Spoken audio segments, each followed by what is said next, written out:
Hi chess fans, this is the FIDE Master Santagati, and this is the game that I played against the FIDE Master Francesco Bentivegna in the Italian semi-final.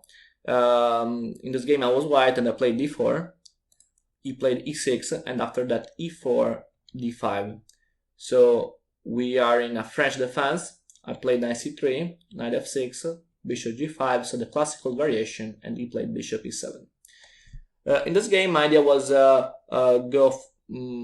go out the main line and play the sideline with bishop takes f6, bishop takes d5, and after that bishop e7.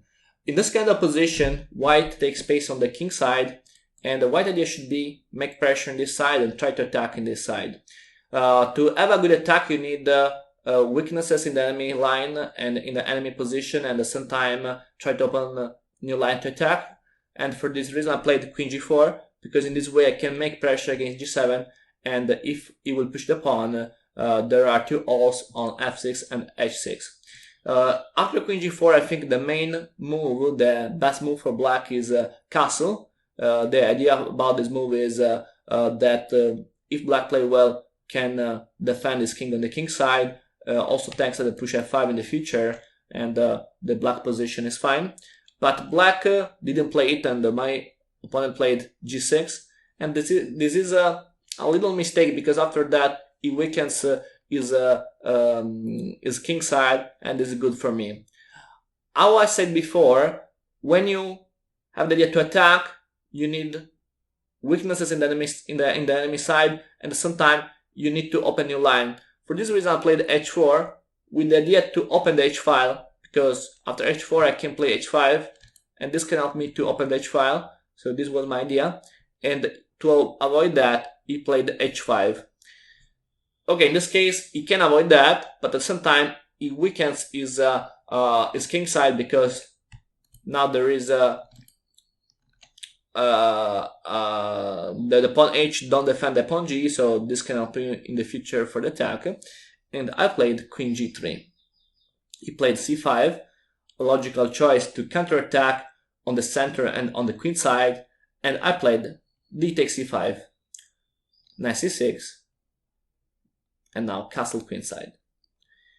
He played queen f5, and this move is fine because the queen must make pressure on the queen side, and this is fine. And now I play knight f3. I go forward with the development. He played bishop d7, and this is a very important key position in which we must think well, because after bishop d7, in theory black can castle on the queen side, and in the game I want to avoid that, because I know that the black king on the queen side can be safe, and for this reason I played the interesting move knight g5. Knight g5 is a very interesting move because the knight is attacking f7, so then the castle now is impossible, the castle on the queen side, because I can take the pawn f7 with a fork. And if black will take the knight, this bishop, the dark bishop, is very important for black, because there are a lot of weaknesses on the dark squares, and after that the queen can avoid the castle, taking the square d8. So that's very interesting, and knight g5 is a very nice move for white. He played queen takes e5, and now I played bishop d3. My idea was make pressure on f7 and on g6, because if black wait, for example, I don't know, a6 to the next example, about the winning move, there is immediately knight f7, and this move is winning, because there is after that bishop g6, and there is a winning attack against the king. So black has to pay attention, and he played knight b4 to attack my light bishop, because if now knight takes f7, black can simply take with check, and black is winning, because without the light bishop the attack is not good. So another move could be in theory d4 for black. I thought about that, but my idea was play knight takes f7, and after that we go in a very dangerous variation with king takes, bishop takes, king f8, queen f3 or f4 check, and after that king g7, king h6 is the only move, and in this variation I have to play g4, very hard variation in which white has a piece down, but at the same time there is a very strong attack against the black king, so it's not very easy to understand who is better here.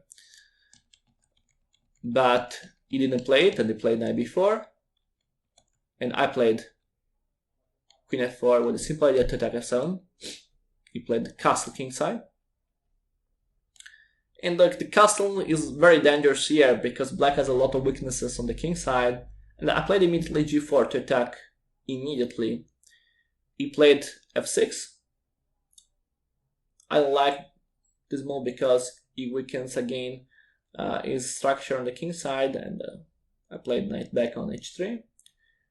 And now I played knight takes, rook takes, and after that g5. Now my idea is open the king side, so it's not a good idea to take on g5 immediately, because after that you can try to block the position with, for example, queen g3 and h4, and black is fine. So my idea was play queen g3. In this way, if h takes g4, I can take on g5, sacrifice, and I can sacrifice the knight. If you play this, I can play queen h4, and I can attack h5, I can open the position, so this is fine for white.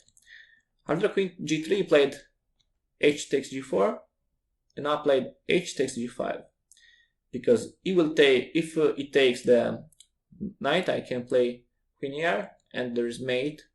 It's impossible to avoid this mate, because I can mate here, and if rook f7, I can mate here, so nothing to do for black. He played f5, and I played queen h4, another important move, because again, I can sacrifice the knight, because if he will take, I take with the rook, and there is mate. So I played the rook f7, and after knight f4, he resigns, because it's impossible to avoid this mate. I can threaten mate here, and if you play rook g7, I play mate in this way. g6, rook has to take, rook h7, and mate at the next move.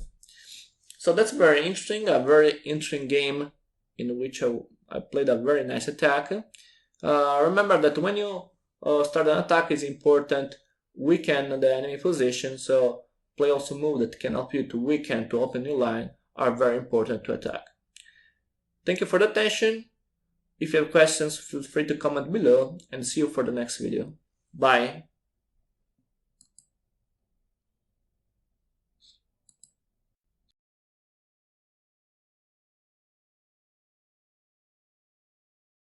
Remember to follow me on social networks and share the video with your friends. Thanks!